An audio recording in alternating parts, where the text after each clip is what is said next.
you looking for one of the highest DPS builds in the game? Do you want a build that lets you quickly take down foes? Then let me introduce you to the Bleed Rapier build.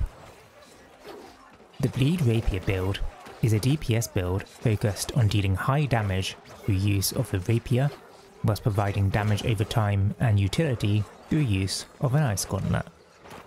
This results in a build that provides a very high damage output. So what makes the Bleed Rapier build? We start with Finisher. Finisher is a Rapier artifact. Its unique perk, Finisher Harmony, causes attacks against bleeding enemies to deal 15% more damage. As this build is entirely focused on bleed damage, this perk is always active. It also causes attacks to reduce Flourish's cooldown, our key damage skill. Finisher also comes with 2 weapon perks, Deadly Flourish and Keen Tondo. For the final perk, we've added Keenly Empowered.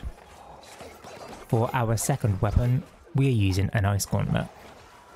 For the perks, we are using Keen, Vicious, and Unending Thaw. For our armour, we are in a light equip mode.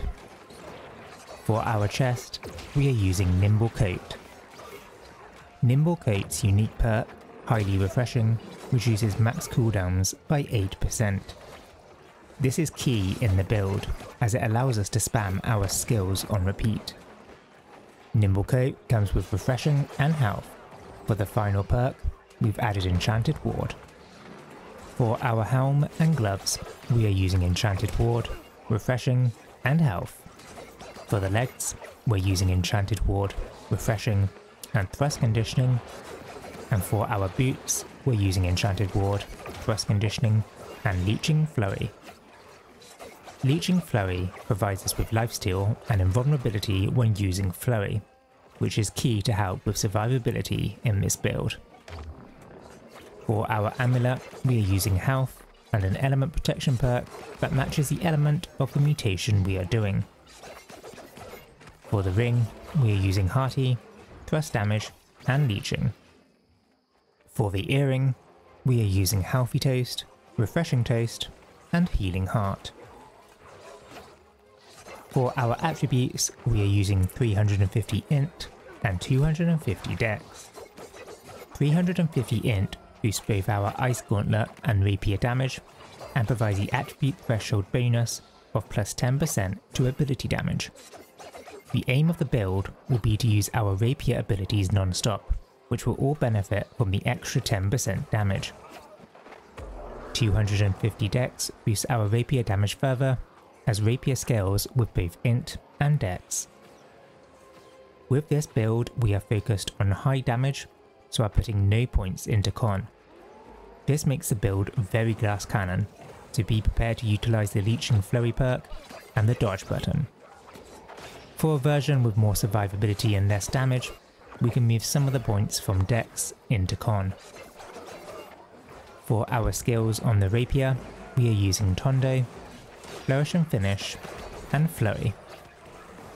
The aim of the build is to use Tondo and Flurry to stack bleeds on the enemy, then use Flourish and Finish for a massive damage spike.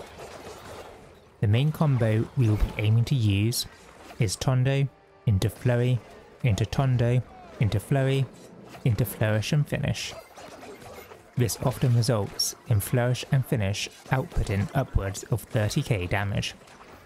Through use of the cooldown reduction on our armour and skill tree, the skills should be off cooldown as we get to them in the combo. At times, however, we will need to break from the combo.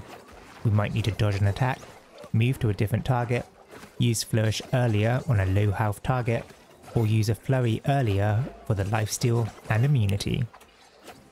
Don't get too zoned in on the combo that you forget to change your play dependent on the situation. For our skills on the Ice Gauntlet, we are using Ice Storm, Ice Pylon, and Entombed. Ice Storm is our main damage from the Ice Gauntlet, providing ongoing AoE damage. Pylon provides some ongoing DPS and can be used to activate floor panels on some expeditions such as Lazarus. Entombed is used to add some extra survivability, allowing an extra way to avoid damage outside of dodging. That's it for the build. Overall, the main pro of the build is that it provides one of the highest damage outputs in the game. The main con of the build is it being very low health, making this build very glass cannon.